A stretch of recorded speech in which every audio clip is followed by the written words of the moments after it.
My aim here is to be as self-sufficient in food as I possibly can be. We're already pretty self-sufficient in meat. We've got cows, we've got pigs, we've got sheep, we've got chickens, but we're not totally self-sufficient in veg. And I think in order to do this, I really have to have a polytunnel. So I've bitten the bullet.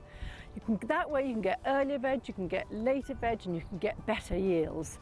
I've been putting it off for so long. It's because they don't look great, and I like my garden to look fabulous, or as fabulous as I can. But I think I found a spot that's just not so bad, and I screened it here, tucked out of the way. So come and have a look inside. I looked at all different options when I was trying to decide what sort of polytunnel to get. I looked at single skin, twin wall, and even glass. But actually I've decided to go for this, which is a Keda greenhouse, and it's got this bubble effect polythene.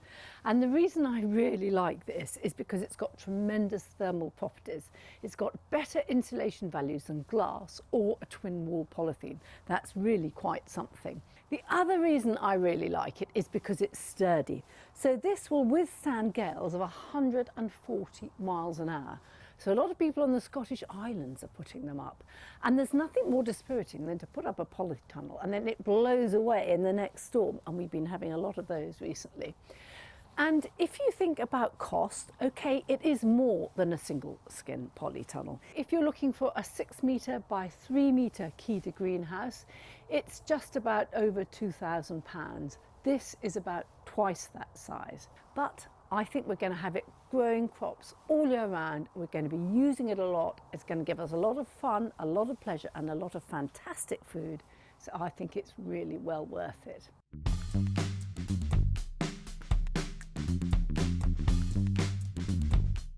I've got these two great sets of shelves here, so I can see myself putting lots of seed trays, young plants growing on these two. And then I've got the space below, and lots of plants will tolerate those low light levels, maybe cucumbers and other things that I'm hardening off.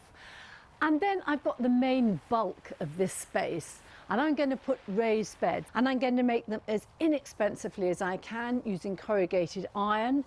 And I'm making the gaps between the beds just enough so I can shuffle down between the two, maybe 400 mils, something like that, because I want to get as much growing space in here as I can. The other thing that really convinced me about these Keda greenhouses is they've got vents. You see, they wind them down. You can get automatic ones if you want to be really flash, but I went for the manual one. And if you've ever gardened in a polytunnel, they get really hot in the middle and much cooler at either ends with the doors open. But the problem with the heat in the middle is you get things like red spider building up massively, you get scorch.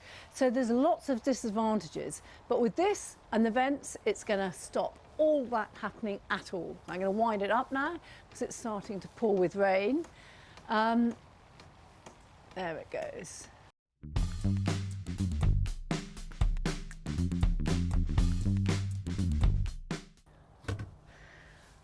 The other thing I love about this is it's got this little annex, and I think it's fantastic because it's got this wonderful mesh on part of the side.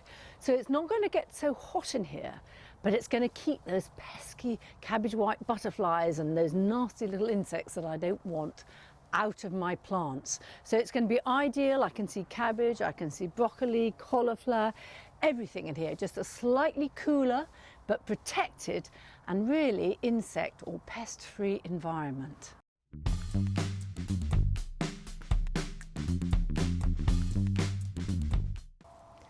I've resisted a polytunnel for 35 years, but now I've got one.